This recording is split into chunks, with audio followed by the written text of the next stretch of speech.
Assalamualaikum warahmatullahi wabarakatuh. Alhamdulillahil fatahil alim alladzi arsyada man istafahu min ibadihi li ta'allumi wa ta'lim wa ja'ala al-ilma sababan najati wal fawzi bi zulfa indal malikil azim wa salatu wassalamu ala man arsalahu Allahu hadiyan ila siratal mustaqim Sayyidina wa habibina wa maulana Muhammadin wa ala alihi wa sahbihi ajma'in, amma ba'd. Nawaitu ta'alluma wa ta'lima wa naf'a wal intifa'a wa tadhakkura wa tadhkira wal hatha ala tamassuki bi kitabillah wa sunnati rasulillah wa dilalata ala al khair wa du'a ila al huda ibtigha'a wajhillah wa qurbihi wa mardatihi wa thawabihi wa kama nawahu aslafun salihun.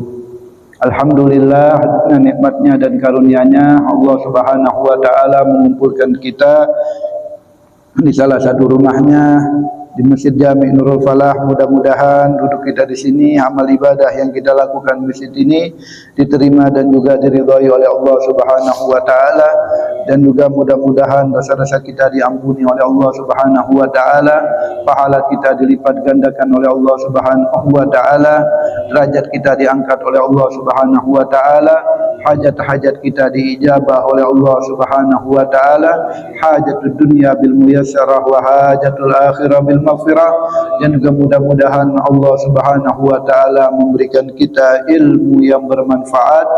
Amin ya rabbal alamin. Alhamdulillah, di waktu dan juga di tempat yang penuh barakah ini, marilah sedikit kita akan meneruskan pelajaran kita di kitab Tuhfatul Zubat. Sekarang kita memasuki daripada Sunan Shalah.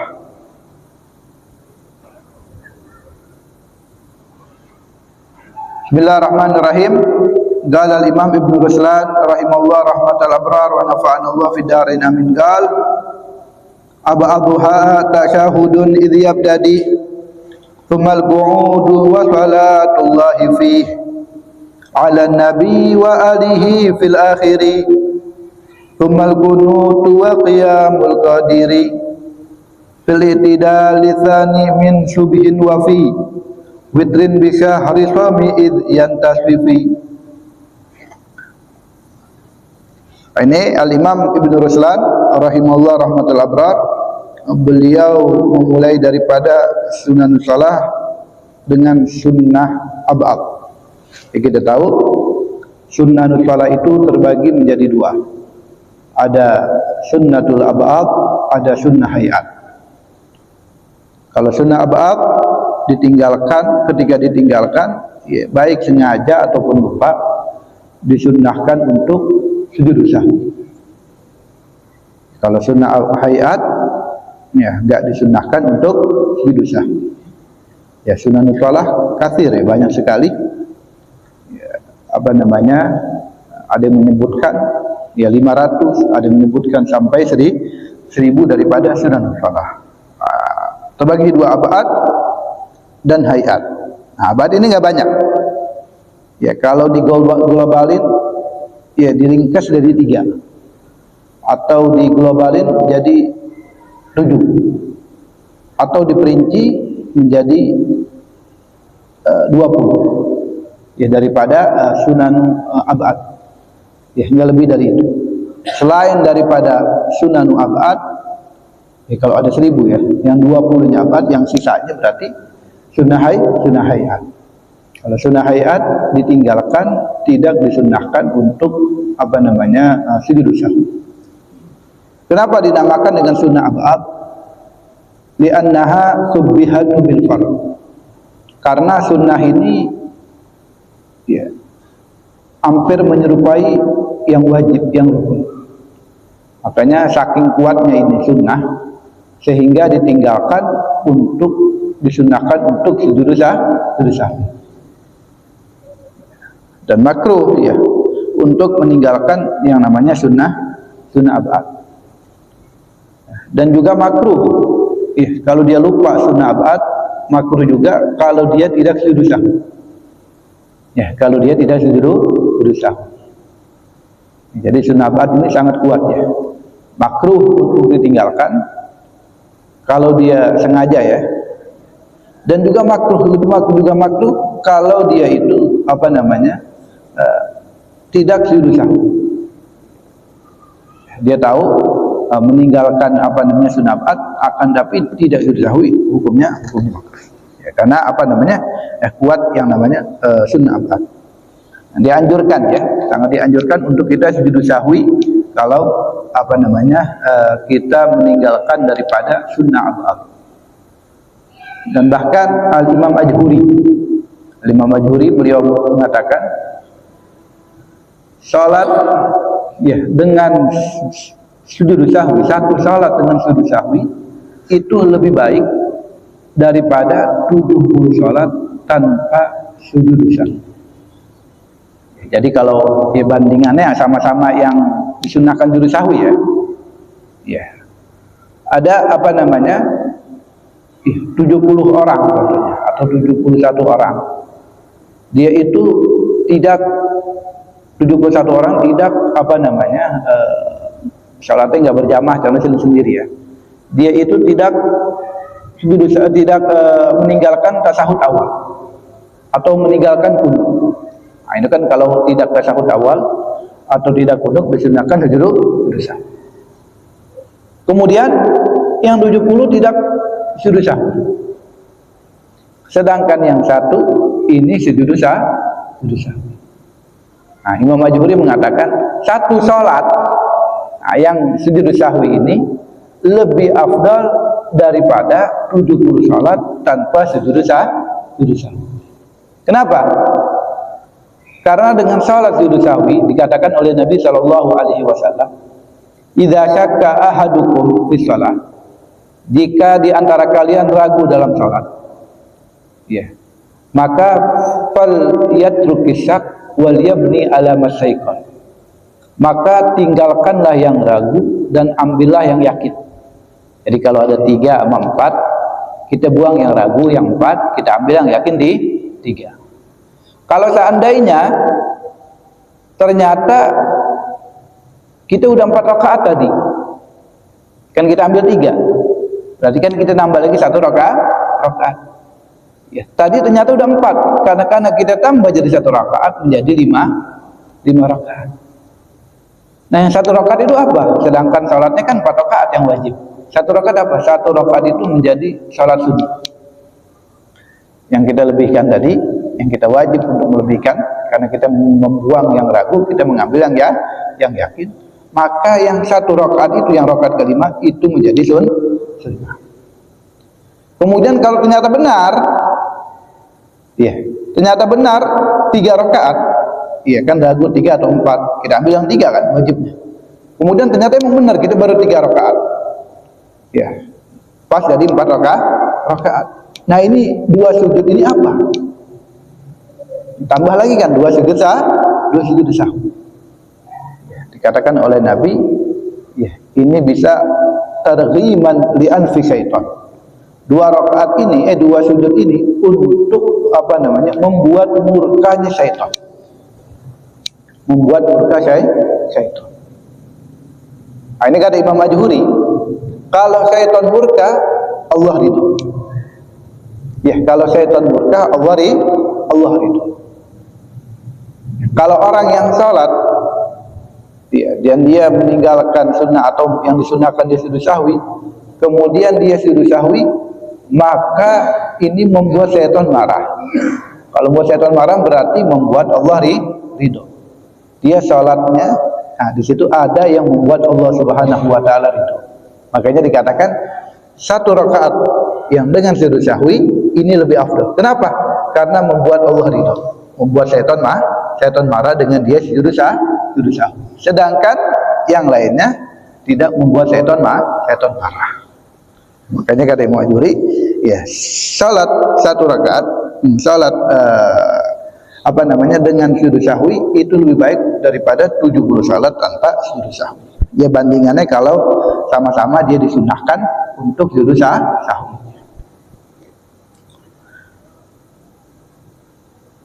Ya, ab'aduha. Yang pertama tasyahudun idh yabtadi.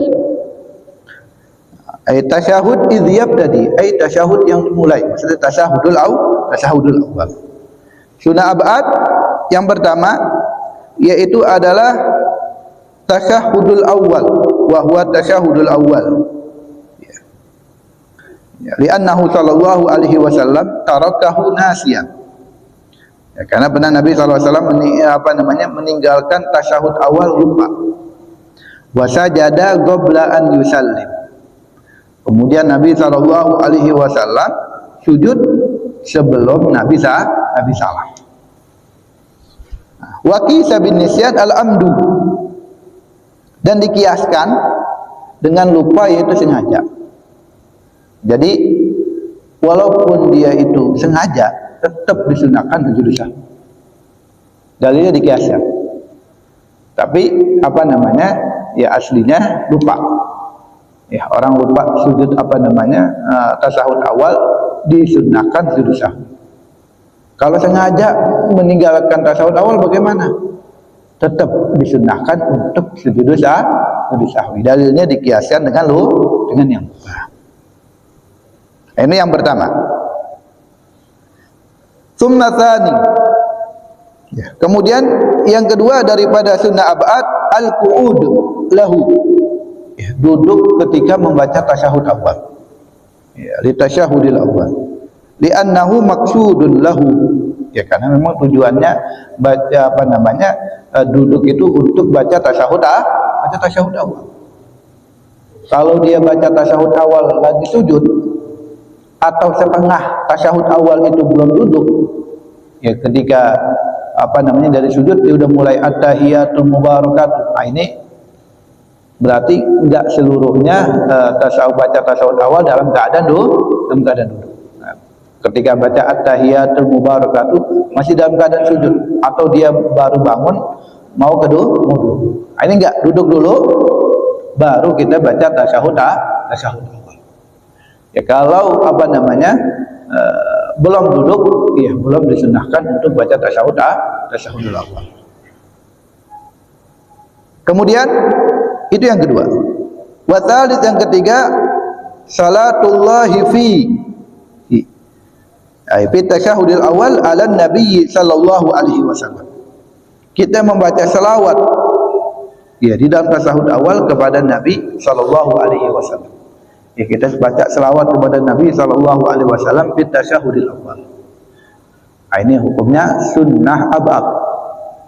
Setelah baca tasyahud, asyhadu an la ilaha illallah wa asyhadu anna muhammadar rasulullah. Kalau langsung bangun tanpa kita baca selawat kepada Nabi sallallahu alaihi wasallam, nanti disunnahkan sebelum salam untuk kita sujud sahwi. Jadi selawat kepada Nabi sallallahu alaihi wasallam ya di tasyahudul awal hukumnya adalah sunnah ab'ad. Ya, jadi dalam tasyahud awal ada 3 itu. Yaitu baca tasyahud awal. Kemudian duduk ketika baca tasyahud awal. Kemudian membaca selawat kepada Nabi sallallahu alaihi wasallam setelah baca tasyahud awal. Kemudian warabi as-salatu ala alihi sallallahu alaihi wasallam fil akhiri. Ay at-tasyahud akhiri. Salat sunnah ab'ad yang keempat yaitu membaca selawat kepada keluarga Nabi sallallahu alaihi wasallam fil akhiri, ay fi tasyahudil akhir, pada tasyahudul akhir. Ya, setelah tasyahudul akhir ya kita baca selawat kepada keluarga Nabi sallallahu alaihi wasallam.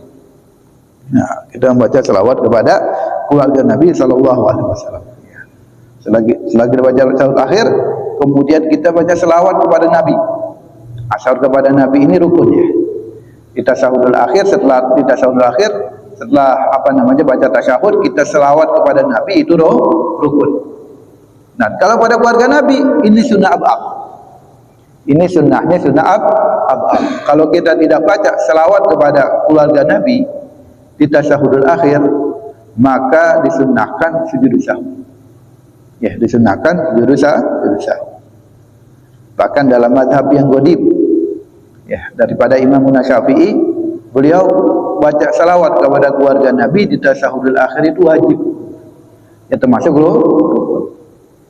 Ya, disebutkan dalam syairnya, beliau mengatakan, ya ala baiti Rasulillah hubbukum fardun minallahi fi kitabi anzalahu.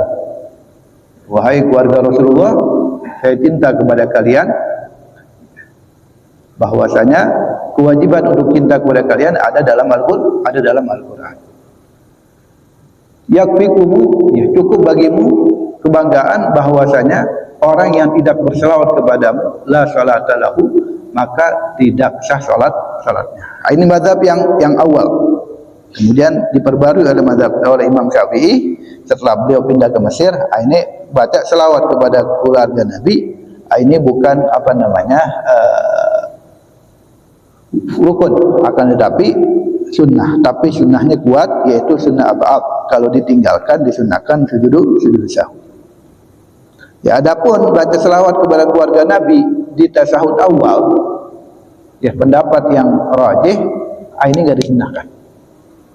Enggak disunnahkan karena binaan ala takhfif. Karena tasahud awal itu disunnahkan enggak lama-lama. Ya, disunnahkan enggak lama-lama. Makanya selawat kepada Nabi saja langsung. Ini pendapat yang kuat, ya, pendapat walaupun ulama mutaakhir mengatakan tetap disunnah. Kenapa? Karena pada selawat kepada Nabi di tasawuf awal ini keluarga Nabi yang enggak panjang. Karena tambah wa alih, cuma gitu doang. Allahumma shalli ala Muhammad wa alih. Ya, enggak banyak. Udah gitu yang kedua, kenapa? Ya, lebih diterima selawat kita kepada Nabi sallallahu alaihi wasallam kalau kita baca selawat juga kepada keluarga Nabi sallallahu alaihi wasallam. Ya, dalilnya mana? Disebutkan dalam hadis sahih.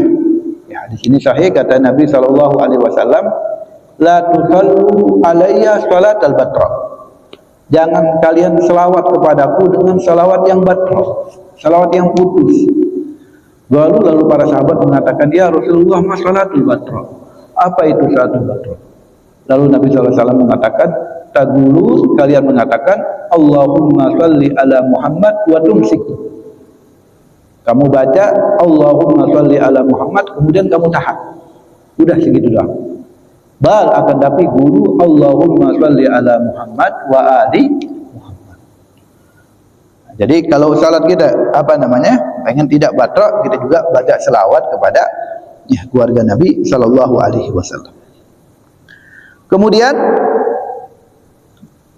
tsummal khamis. Kemudian yang rukun sunnah ab'ad yang kelima yaitu adalah al-qunut. Tsummal khamis al-qunut, yaitu membaca qunut. Apa itu qunut? Qunut adalah as-sana wa du'a. Ya, ad-du'a wa sana. Doa dan pujian, itu qunut. Kalau di dalam bacaan kita itu ada doa dan pujian kepada Allah, doa kepada Allah dan pujian kepada Allah, itu namanya qunut. Tapi kalau cuma doa aja, enggak ada pujian, bukan dikatakan qunut. Atau pujian aja kepada Allah tanpa ada doa, bukan juga dikatakan qunut.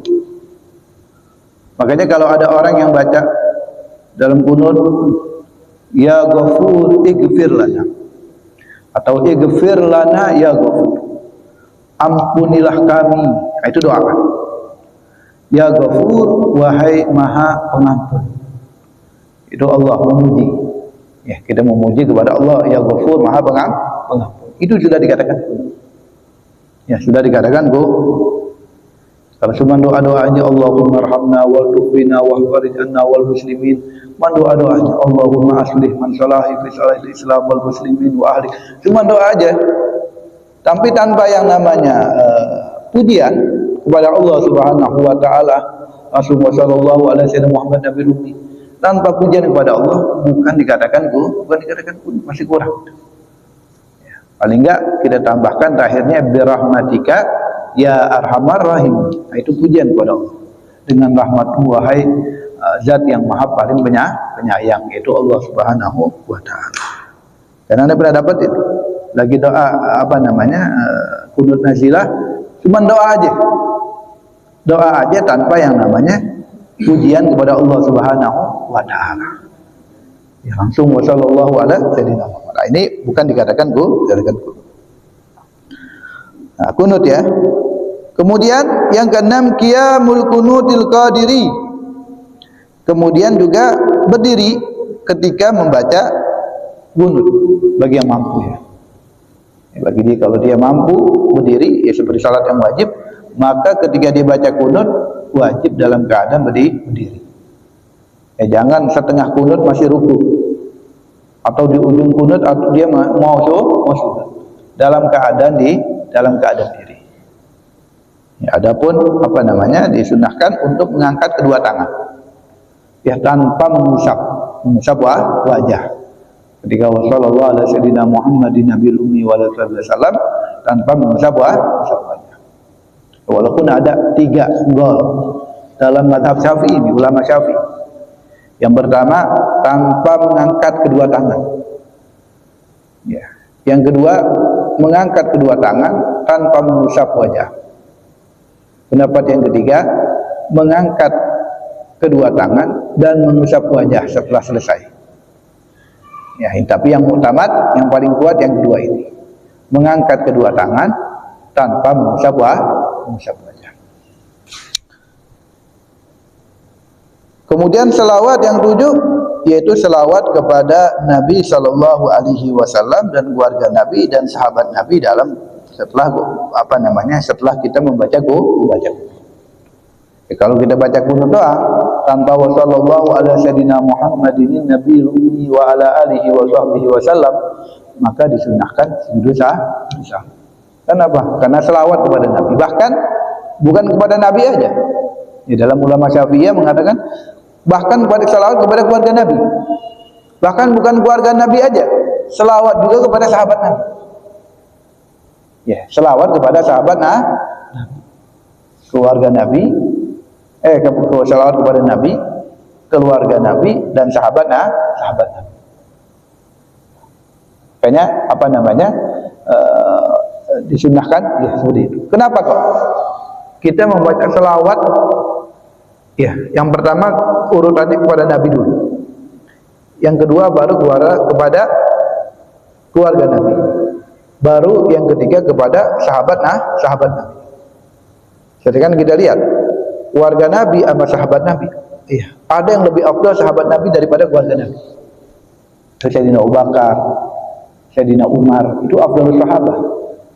Sayyidina Utsman, bahkan lebih afdal daripada keluarga Nabi Sayyidina Ali, dari keluarga Nabi yang lainnya. Tapi kenapa kalau kita baca selawat itu kita baca kepada keluarga Nabi dulu, baru kepada sahabat Nabi. Nah, yang pertama kan selawat kepada Nabi dulu. Memang dalilnya dalam Al-Qur'an kita selawat kepada Nabi. Ya ayyuhalladzina amanu shallu alaihi wa sallimu taslima. Selawat kepada keluarga Nabi dalilnya dalam hadis. Nah, salah satunya yang tadi. Ya, selawat kepada keluarga Nabi dalilnya ada dalam hadis Nabi, keluarga Nabi. Sedangkan selawat kepada sahabat Nabi nggak ada dalam Al-Quran, juga nggak ada dalam hadis. Tapi dalilnya dari mana? Dari qiyas. Dikiaskan oleh ulama. Ya, selawat kepada keluarga Nabi aja disunahkan, apalagi selawat kepada sahabat Nabi. Begitu juga selawat kepada sahabat Nabi juga disunahkan. Ini qiyas. Ya, dalilnya. Tapi kan kalau qiyas itu dalil itu kan yang keempat. Ya, Al-Quran, ya sunnah, ijma, baru qiyas. Karena dalilnya yang keempat, maka selawat kepada sahabat Nabi sallallahu alaihi wasallam ditaruh setelah selawat kepada keluarga Nabi.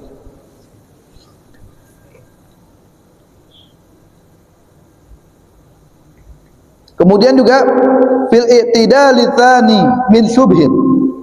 Ini kunut ini jatuhnya itu di i'tidal yang kedua dari salat subuh.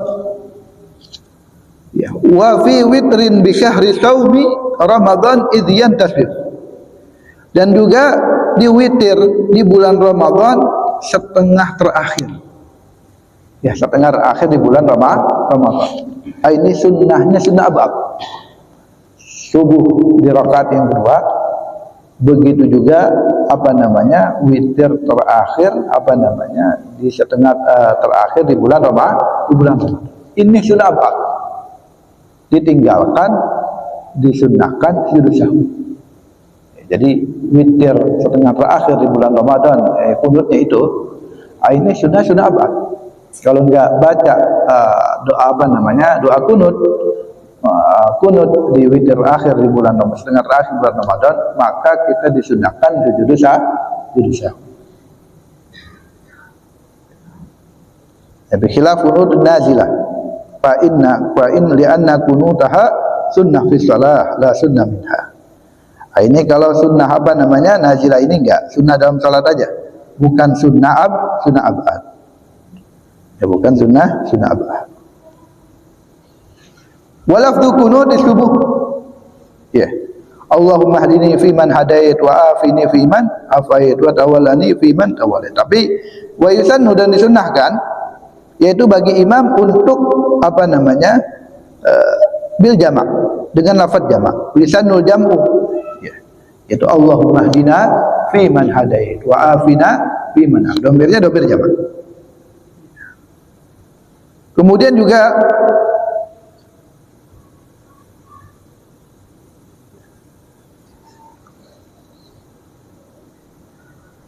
bagi makmum ketika imam membaca doa disunahkan yu'minul makmum li doa. Wa yaqulu tsana sirran. Bagi makmum ketika imam membaca doa, kan kunut itu doa dan pujian dan sana. Ketika membaca doa disunahkan bagi makmum untuk mengaminkannya. Allahumma hdina fi man hadait, amin, wa afina fi man, ketika fa innaka taqdi wa la yuqda alaik. Ini enggak disunahkan untuk mengucapkan, bahkan bagi imam disunahkan sir, yang membacanya dengan sirran, ya, bukan diangkat suaranya. Tapi fa illam yasma'hu, ya, yusannul kunut bisa ilal yusannul kunut. Ya, ketika dia enggak mendengar imam baca kunut, tapi tahu imam kunut, tapi kita enggak kedengaran. Allahumma hdina fi man hadait, enggak kedengaran. Maka kita disunahkan baca. Ya, maka kita disunahkan membaca. Yang baca doa. Kenapa? Karena kita tidak mendengar daripada bacaan daripada. Adapun kunut, ya, selain daripada ini adalah kunut nazilah, ya. Kunut nazilah ini ya hukumnya sunnah aja.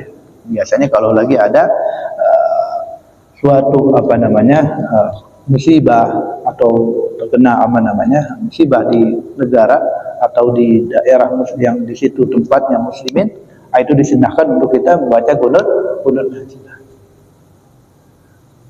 Ini kunut nazilah adanya di kapan?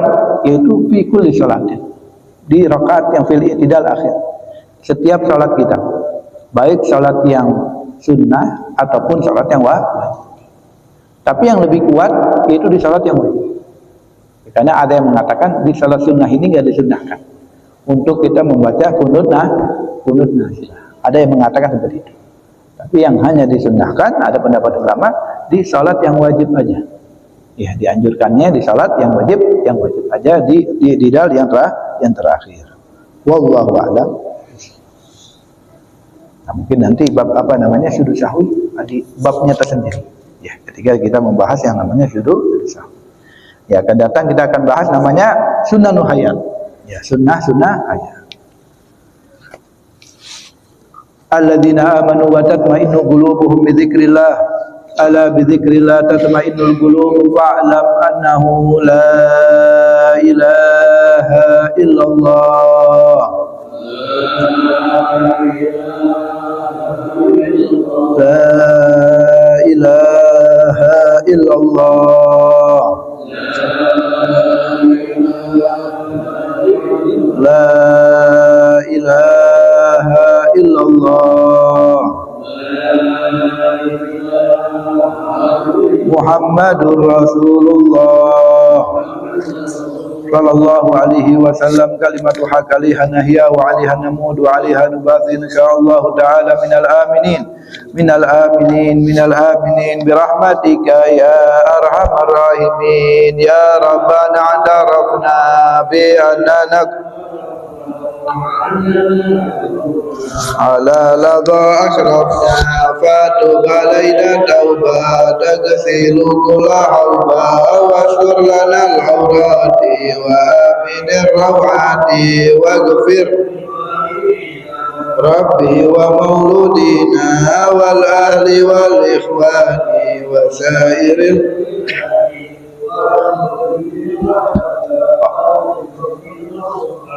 المسلمين أجمعين ربي أسمع فضلا لا باكتساب منا بالمصطفى الرسول نعطى بكل سول صلى وسلم وآله وصحبه هدادة صحبه والحمد لله في البدء والتناهي حمدا كثيرا دائما عبد النسائم إلى حضرة النبي محمد صلى الله عليه وسلم بسر أسرار الفاتحة.